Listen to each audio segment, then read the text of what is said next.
N'hésitez pas à liker la vidéo si elle vous plaît et si vous êtes nouveau sur la chaîne, n'oubliez pas de vous abonner et d'activer la notification pour ne rater aucune de nos prochaines vidéos. On commence. Il existe dans le monde des milliers d'hôtels luxueux qui offrent des services hors pair, des vues panoramiques ou encore une gastronomie d'exception. Généralement, ces hôtels sont très cotés et ne sont fréquentés que par une infime partie de la population mondiale. Souvent, il s'agit de la classe la plus aisée du monde. Et parmi tous ces hôtels se trouve en tête de liste le plus magnifique, le plus somptueux et surtout le plus royal, celui qu'on a si joliment baptisé Burj Al Arab. Du haut de ses 321 mètres, exhalant l'opulence à des milliers de kilomètres, cet hôtel est incontestablement le plus fastueux du globe. Installez-vous confortablement, aujourd'hui nous plongeons au cœur de l'hôtel le plus incroyable que vos yeux n'aient jamais vu. Fièrement dressé au milieu de l'eau, le plus luxueux hôtel du monde règne sur la côte sud du golfe Persique à Dubaï, comme maître de tous les bâtiments d'Arabie, comme son nom l'indique. Le Burj Al Arab, ou Tour d'Arabie, est bâti sur une île artificielle à 300 mètres de la plage de Jumeirah, à Dubaï. C'est l'un des hôtels les plus hauts du monde, mais aussi l'un des plus chers. Cette magnifique voile géante est devenue l'un des symboles les plus connus de l'architecture planétaire et le plus représentatif du skyline de Dubaï.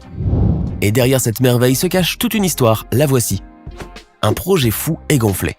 Ce building ultra luxueux a été construit à partir de 1994 et n'a ouvert ses portes qu'en décembre 1999. Son fondateur tenait à ce que le Burj Al Arab soit prêt avant le passage du nouveau millénaire. Et pour ce faire, on a dû mettre les bouchées doubles. Et oui, il a fallu plus de 3500 ouvriers, issus de 3000 sociétés différentes pour bâtir l'empire. Et tiens, puisqu'on en parle, cet hôtel est le fruit de l'imagination du cheikh Mohammed Ben Rachid Al Maktoum, un projet fou dont les fonds ont principalement été issus du pétrole. L'idée était de faire de son hôtel un endroit dédié au tourisme luxueux, qui serait également une grande référence internationale dans le monde du luxe.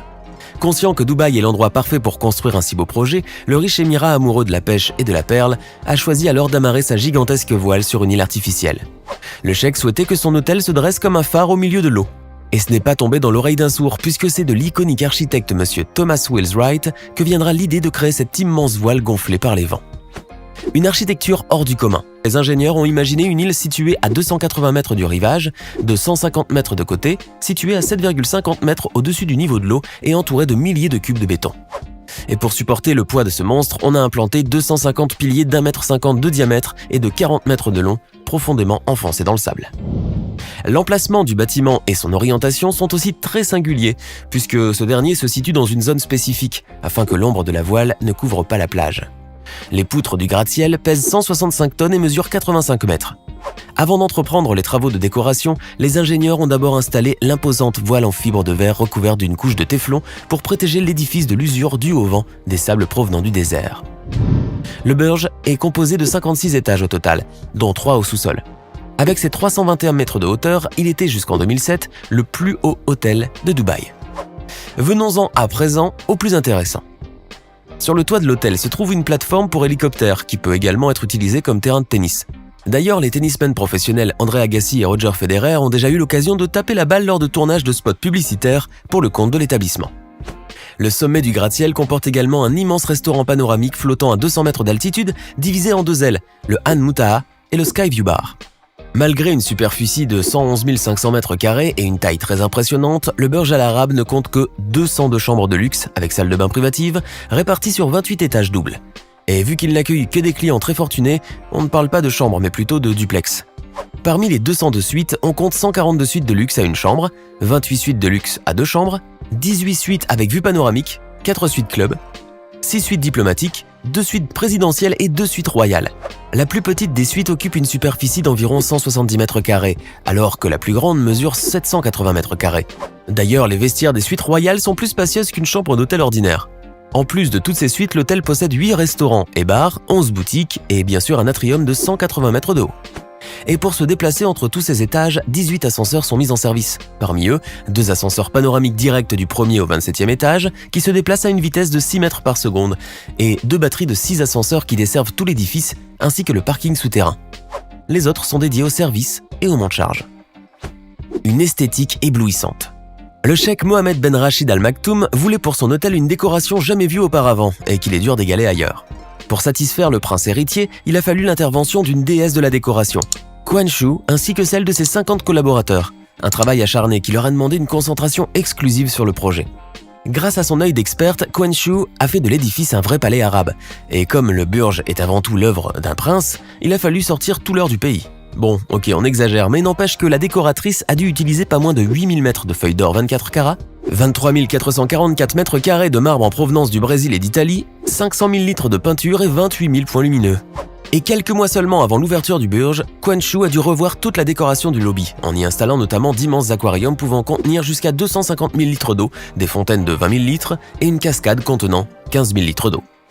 Le Burj Al Arab était autrefois le plus grand hôtel de la Terre, et même si aujourd'hui il a été surpassé par plusieurs autres buildings à Dubaï, il est le seul à compter 7 étoiles dans le monde.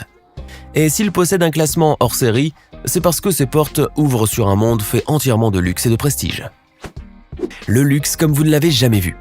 Le projet du Burj Al Arab a coûté près d'1 milliard d'euros et une inauguration spectaculaire. Une fête mondaine en fanfare qui a réuni l'élite des clients les plus riches du globe. Vous vous doutez bien que si on a misé autant d'argent pour un tel projet, c'est pour offrir en retour un luxe incomparable. Attention, préparez-vous à halluciner. Pour commencer, l'hôtel propose un transfert par hélicoptère, un voyage exceptionnel qui fait découvrir au passage des vues uniques et époustouflantes sur la skyline de Dubaï, le Palm Jumeirah, le World Island Development, des rats à la vieille région de Dubaï ainsi que d'autres régions du pays. Et si vous avez le tournis et que vous ne supportez pas la hauteur, pas de panique, Burj Al Arab a pensé à tout. Pour transporter des clients ultra fortunés, il faut un parc automobile à la hauteur. L'hôtel propose donc l'une des plus grandes flottes automobiles du monde de Rolls-Royce. Burj Al Arab sait aussi être le premier en matière d'hospitalité. Le service Marhaba Welcome offre à la réception de ses invités de l'eau de rose, des lingettes rafraîchissantes et bien sûr, l'incontournable café arabe. Pour garantir une expérience parfaite dès l'arrivée à l'hôtel, le service check-in se fait dans une réception dédiée pour chaque étage, intimité garantie. Pour vos questions et différents besoins, des majordomes sont mis à votre entière disposition sur une plage horaire de 24 heures sur 24 et 7 jours sur 7. Burj Al Arab ne fait rien à moitié puisque 1600 employés travaillent au service de leurs clients.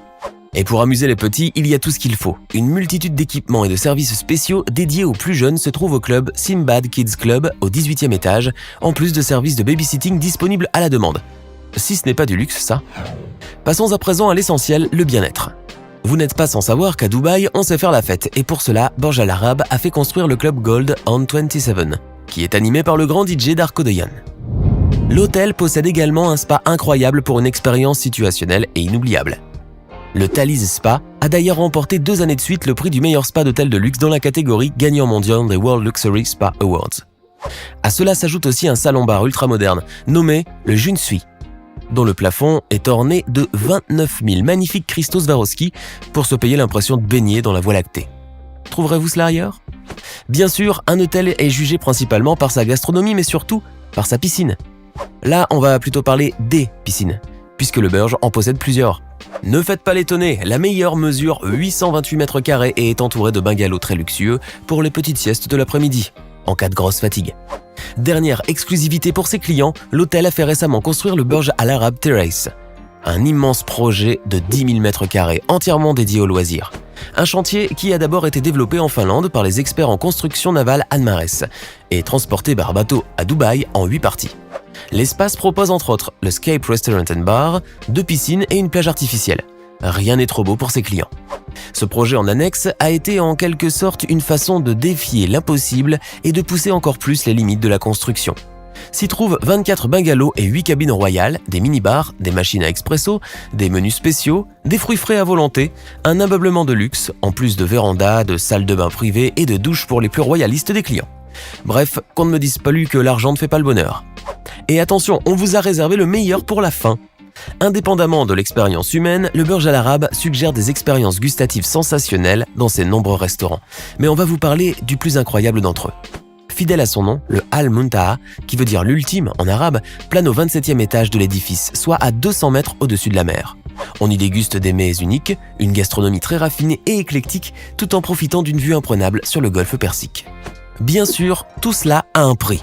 Si le Burj Al Arab s'est fixé pour objectif d'accueillir la clientèle la plus fortunée du globe, elle a aussi fixé des prix hallucinants. L'hôtel est non seulement le plus luxueux du monde, mais aussi le plus onéreux, cela va de soi. Les prix officiels pour les suites simples se situent entre 7 600 et 17 600 dirhams Émirats Arabes Unis, soit l'équivalent de 1 760 € et 4 071 € la nuit, incluant le petit déjeuner, des dattes, des chocolats et même un kit complet de produits Hermès pour hommes et femmes. Quant à la suite royale, son prix pourrait aller jusqu'à 119 000 € par nuit. Oui, vous avez bien entendu, 119 000 € par nuit. On ne sait pas s'il la loue souvent, mais je suis sûr que vous comprenez mieux maintenant pourquoi cet hôtel est le seul au monde à avoir cette étoile. Alors que pensez-vous du Burj Al Arab? Dites-le nous dans les commentaires.